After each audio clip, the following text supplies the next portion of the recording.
আসসালামু আলাইকুম। ওয়ালাইকুম সালাম। ভাইজান আমি যে দেখতাছি এটা কি সিস্টেম নাকি এটা? এই ভাই এই করতাছি ভাই, এই যে খেয়ার কাটতাছি খেয়ার।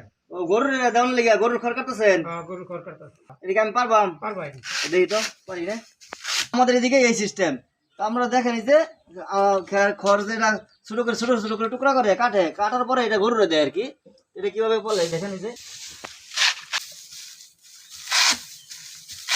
এটা হচ্ছে এই যে কাঁচি, দেখছেন এই যে কাঁচি কাঁচি এটা খুঁড়া এরকম একটা থাকে, এই যে সিস্টেম, এই যে এরকম একটা ফ্রেম থাকে কাঠের, কাঠের ফ্রেমটার ভিতরে এরকম মাঝখানে ফাঁকা করে এই কাঁচিটা এইভাবে ঢুকাই দেয়। এই ধরেন এই যে কাঁচি এইভাবে ঢুকাই দেয়, এইভাবে ঢুকাই দেওয়ার পরে হ্যাঁ, এটা আমরা এই যে আটকাইয়া কাঁচিটা এদিকে ভিতরে পরে এইভাবে খেয়ার পড়ে।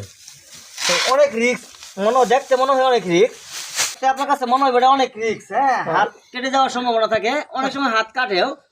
তো হাত কেটে যাওয়ার সম্ভাবনা থাকে, কিন্তু যারা সবসময় এটা যাদের সবসময় অভ্যাস এটা কেটে অভ্যাস, তাদের কিন্তু হাত কাটে না।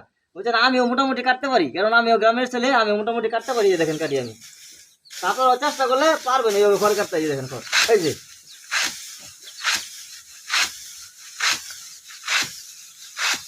তো আপনাদের কাছে দেখলে মনে হবে যে হাত কেটে যাবে, কিন্তু না, হাত কাটে না। এটা এই সিস্টেমই আমরা কাজ করি আমাদের এদিকে। এটা বলে খড় কাটার মেশিন, ম্যানুয়াল খড় কাটার মেশিন। তো আপনাদের এলাকায় অন্যভাবে কাটতে পারে, আমাদের এখানে আমরা এইভাবে কাটি।